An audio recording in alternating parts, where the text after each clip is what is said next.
So it looks like GPU prices are finally going down. This coincides with Ethereum mining and everything sort of going down as well. So there definitely is a connection. Let's talk about more stock availability and what's actually out there on the market. Hey guys, so today's video is sponsored by CDK Deals, genuine CD keys, not only for software like Windows 10, and we also have a coupon code where you're going to be able to get this for under $20. What you first want to do is go and sign up for an account just to make sure all of your information is in there. You can go and search for, it's going to be the Windows 10 Pro. It's OEM, very easy process. You add it to your cart and you're going to see that you're going to have the option to put a coupon code. You're going to put in CC20. That's my coupon code, and you're going to get 20% off. And then you just go through the regular checkout process. Basically, you just have to go in Windows. I'm going to show you how to do this now. You enter the CD key in there and you'll see it's going to work without any issue. And for the price that you're paying, I really think it's a fantastic deal to get a real, genuine, smooth working copies of Windows 10. It's going pretty much in the same downward direction. I actually saw a graph that showed May of this year, pretty much when Ethereum was at the highest ever profitability in terms of mining. GPU prices were also at the highest point. This makes complete sense. Of course, we have all the other million reasons like shortages and gamers also wanting GPUs, but when people see Ethereum prices so high and being so profitable, they're going to want to snap up every single GPU that they can, therefore driving prices up and making it difficult for you to get your own GPU. So as soon as it went down, and you can follow this sort of on the same graph, you'll see that basically GPU prices accompany sort of the demand for mining. So now we're at a point where, everything's a little bit quiet. It's not unprofitable by any means, but it's certainly a lot closer to what it was before it boomed up. So that means that demand for GPU at least stopped in terms of new GPUs, and there have been a lot more examples of certain GPUs going up on the used market, therefore dropping the price of it a little bit more.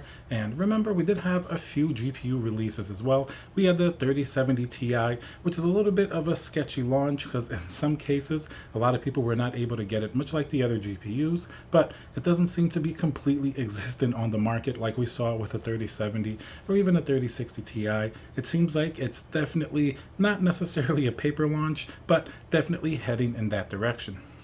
Another point to consider is Nvidia versus AMD GPUs.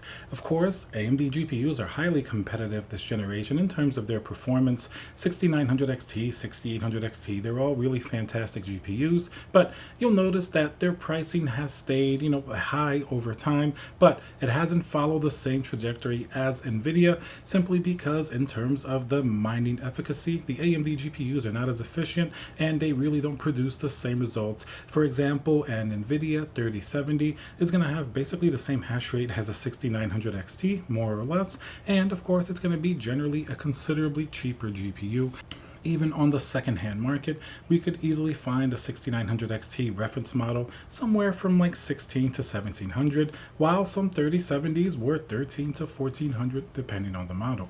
And considering the 6900 XT had a double MSRP of the 3070, if we're going to go by original numbers, that's certainly a very small gap. So AMD GPUs consistently have stayed high, but not necessarily because of scalpers and things like that.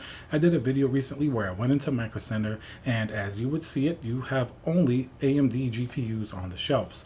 Nvidia GPUs sell out almost instantly, be them any type, 3070, 80, 90, 60, they all sell out very quickly, but the AMD GPUs are pretty much in abundant stock at Micro Center. You can find 6700 XT, 6900 XT pretty much in abundance, 6800s, they're all there. And the primary reason, if you take a look at the 6900 XT price, some of them MSRP are being sold at upwards of $2,600, some maybe even $2,700. That's a crazy price, almost 3 times their MSRP. That's pretty much what a scalper would charge, so that's why they stay on the shelves pretty much indefinitely. I think very few people are buying them from a store like Micro Center, which they're generally great. It's not their fault that these GPUs are that expensive. I really think it's the AIB or the third-party manufacturers that really bumped up the price considerably, but as they saw, people aren't really buying at this price. Some GPUs have stayed on the shelves for weeks now, and considering we have a GPU shortage, that's certainly pretty impressive to do. So basically, we found a price limit where people are willing to pay for these GPUs. Now, the same hasn't happened with Nvidia, just because people snap them up a lot faster, and we haven't seen quite the same aggressive pricing from the third-party AIBs, at least not in store. Anything that shows up is pretty much sold instantly. I guess people still find a little bit more practicality going with Nvidia. Some of the encoders, some of the streaming people like it, and of course for content creation, sometimes Nvidia GPUs will perform better, and not to mention the mining capabilities are generally going to be a little bit better than AMD. And of course, I'll say again, AMD GPUs have been fantastic this generation for gaming. They definitely, when the price comes back down to normal, are going to continue to be highly competitive with Nvidia. So there certainly is a trend in GPU prices getting a little bit better, and that's going to mean they're going to be more available. I think it really started a few weeks ago, right after sort of Ethereum started to go down from its all-time high.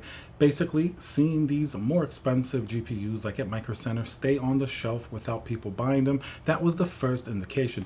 Before, when everything was at an all-time high, everything was pretty much gone. You would look at these shelves and they would be absolutely empty. So now at least we have a little bit of a glimmer of hope. Of course, nobody wants those GPUs, but it's like a triple down effect. We're going to see more and more available, and hopefully soon at prices people actually want to pay, because certainly PC building and all of these shortages have been pretty much awful in terms of the PC culture and PC gaming. Not to mention that we haven't had the best games come out recently. Cyberpunk 2077, as much as I personally liked it, it did have a lot of sort of glaring omissions and a lot of glitches and bugs that people complained about. So that was certainly one of the star games that came out recently. But aside from that, I still enjoyed the game, and I think there's still some great games coming out fairly soon. So hopefully all that will keep people hyped up in terms of PC gaming, or else if prices really stayed very high and availability was very low, it would become just a very small niche user base, sort of a very small market for a couple of enthusiasts,